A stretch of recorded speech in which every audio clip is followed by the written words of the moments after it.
MC Ngona, Yo Linkman, yo iPhone, Cash Collector, yo Culture, andinilisha tisi tabatika ndinopa kutenda kuna samatenga akandipa mukadzi anoziva kuna mata irisvondo kuchechi anoenda mumba medu mune mufaro amuna matata kadzi wangu ndiri ndomuda kadzi wangu ndiri ndomuda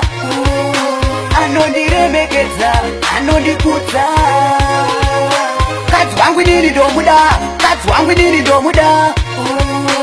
andife ndakaita kumbo panze kumbo mumba nyangwe ndiimbe sei miyezohopo totokunda satopo wangu totoenda naye kumacho asare kumba ahazipoto nyangwe vaskana vemazuvano vakandipfekera tumamini donotengera mukadzi wangu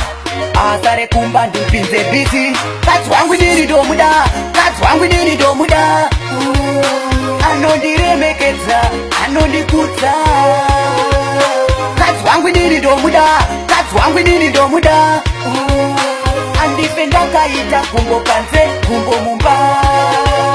ndinopa kutenda kuna samatenga akandipa mukadzi anoziva kuna mata irisvondo kuchechi anoenda mumba medu mune mufaro amuna matata ane ruremekedzo rukuru kuratidza kuti munhu akabva kune vanhu handisati ndambomurova mbama ndingambomurove sei isu titivirirana kadzi wangu ndiri ndomuda kadzi wangu ndiri ndomuda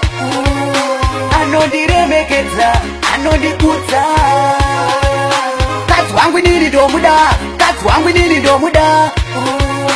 andife ndakaita kumbo panze kumbo mumba nyangwe ndiimbe sei miyezohopo totokunda satopo wangu totoenda naye kumacho asare kumba ahazipoto nyangwe vaskana vemazuvano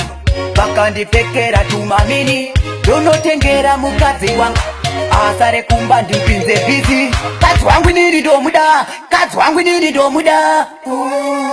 anondiremekedza anondikudza